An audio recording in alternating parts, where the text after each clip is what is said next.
Hello students, আজকে আমরা class 6-এর একটি মডেল কোশ্চেন সলভ করার চেষ্টা করব সেকেন্ড সামেটিভ পরীক্ষার জন্য। চলো শুরু করা যাক।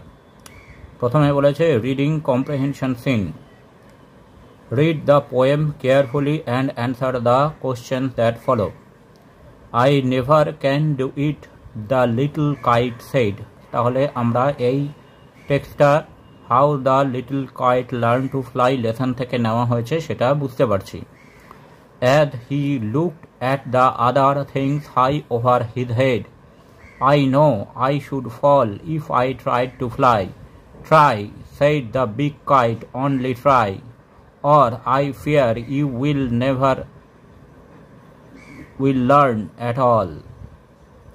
But the little kite said, I am afraid I will fall.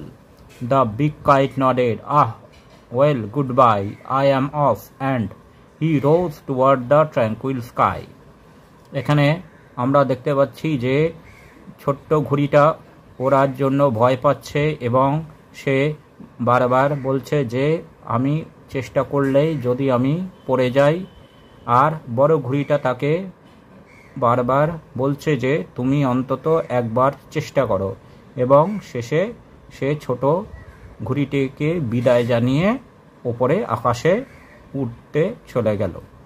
এই কবিতার লাইন বাই লাইন বঙ্গানুবাদ তোমরা ক্লাস 6-এর লার্নিং ভিডিওতে এই চ্যানেলেই পেয়ে যাবে, সেখান থেকে আরও ডিটেলসে দেখে নিতে পারো।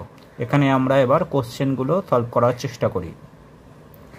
প্রথমে এতে বলেছে অ্যান্সার দ্য ফলোয়িং কোশ্চেন। প্রথম কোশ্চেনটি হলো what did the little kite think. ছোট্ট ঘুড়িটা কি ভাবছে? এটার অ্যান্সার হবে the little kite thought that he can never fly. ছোট্ট ঘুড়িটা ভেবেছিল যে সে আর উঠতে পারবে না। 2 number, why did the big kite ask the little one to try. কেন বড় ঘুড়িটা ছোট ঘুড়িটাকে চেষ্টা করতে বলেছিল? 2 নম্বরের অ্যান্সারটি হলো the big kite ask the little kite to try because he would never learn at all. বড় ঘুড়িটা ছোট ঘুড়িটাকে চেষ্টা করতে বলেছিল কারণ সে যদি চেষ্টা না করে তাহলে শিখতেই পারবে না। এবার বিতে বলেছে টিক দ্য কারেক্ট অল্টারনেটিভ। 1 নম্বরে the little kite was afraid to. ভয় পাচ্ছিল কি করতে? Fly, move, run, crawl. এর মধ্যে সঠিক অ্যান্সার হবে ফ্লাই, অর্থাৎ উঠতে ভয় পাচ্ছিল। 2 নম্বরে the big kite rose towards the quiet. Big kite অর্থাৎ বড় ঘুড়িটি উড়ে গেল।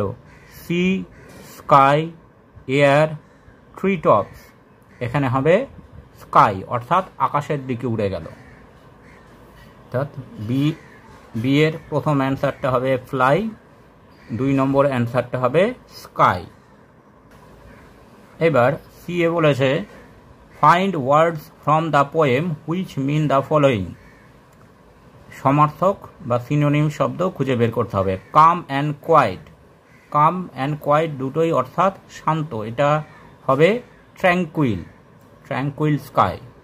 আর ফ্রাইটেন, ফ্রাইটেন মানে ভয় পাওয়া, এটা হবে অ্যাফ্রেড। তাহলে সি এর দুটো উত্তর হলো ট্র্যাঙ্কুইল 1 নম্বরে এবং 2 নম্বরে হচ্ছে অ্যাফ্রেড। 2 নম্বরে একটি আনসিন দেওয়া আছে। Read the passage carefully and answer the question. Once Vidyasagar went to see his mother in winter. একবার বিদ্যাসাগর তার মার সাথে দেখা করতে শীতকে সময় গিয়েছিলেন। His mother had only an old cotton shawl. তার মায়ের একটি পুরনো সুতির শাল ছিল। She was wearing it. তিনি ওটাই গায়ে দিয়েছিলেন। Vidyasagar notice this and said to himself, my mother has only an old cotton shawl, I will buy a good woolen shawl for her. তিনি মাকে দেখে ভাবলেন যে আমার মায়ের শুধু একটা পুরনো সুতির শাল, আমি একটা নতুন উলের শাল কিনে দেব। So he bought a good woolen shawl for her. তাই তিনি একটা ভালো দেখে উলের শাল মায়ের জন্য কিনে আনলেন। He gave it to her and said. তিনি তাকে সেটা দিলেন এবং বললেন, mother please use this shawl, your cotton shawl is not warm and it's old too. তিনি সেটা মাকে দিলেন এবং বললেন যে মা তুমি এখন থেকে এই শালটা ব্যবহার করো, তোমার সুতির শালটি ঠিক মতো গরমও নয় এবং এটি খুব পুরনো।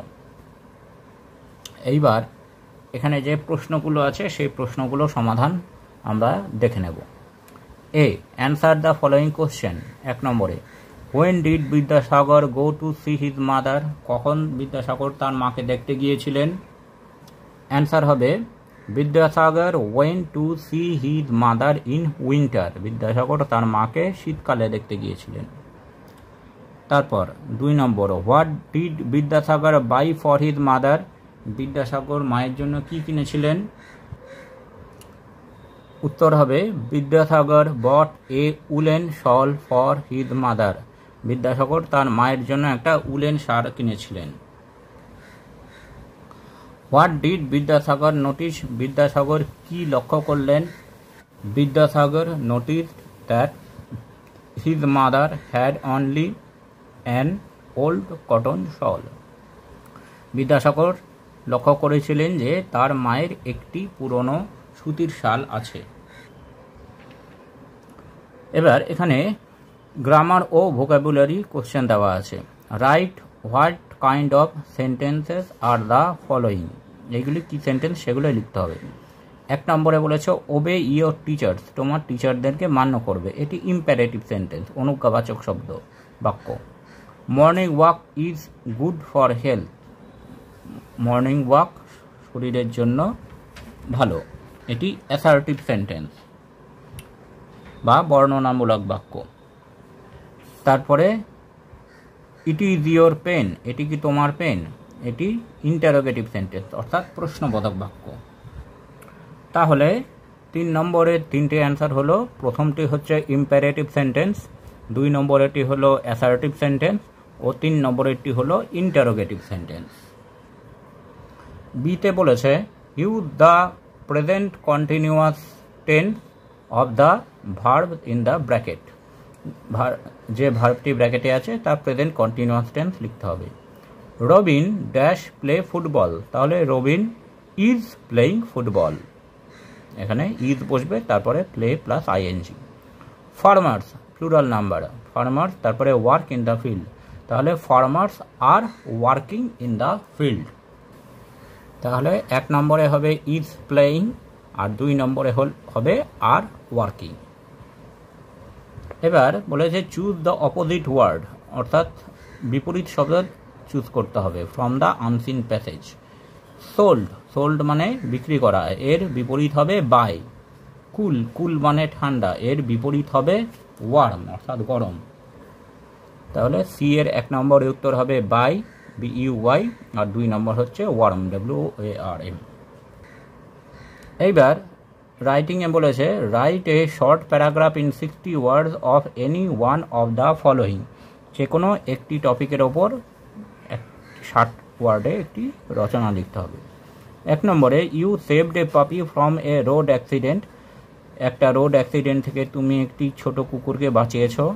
Express your experience and feeling relating to that, তোমার অভিজ্ঞতা ব্যাপারে লেখো। আর অপরটি হলো ইয়োর ফেভারিট সিজন, তোমার প্রিয় ঋতু। আমরা 2 নম্বরেরটি আলোচনা করব। মাই ফেভারিট সিজন, আমার প্রিয় ঋতু। Winter is my favourite season, শীতকাল হচ্ছে আমার প্রিয় ঋতু। ইট লাস্ট ফর 2 মান্থস, এটি 2 মাস থাকে। In this season weather is very pleasant, এই সময় আবহাওয়া খুবই মনোরম থাকে। We get plenty of fruits and vegetables in winter, আমরা অনেক সবজি এবং ফলমূল এই শীত ঋতুতে পাই। The most attractive thing of winter is day long cricket, এই সময় সবচেয়ে যেটি আমার ভালো লাগে সেটি হচ্ছে সারাদিন ধরে ক্রিকেট খেলার সুযোগ। I love playing cricket in winter, শীতের সময় আমার ক্রিকেট খেলতে খুব ভালো লাগে। Thanks for watching this video. তোমরা ফেসবুক এবং ইমেলে কন্ট্যাক্ট করতে পারো।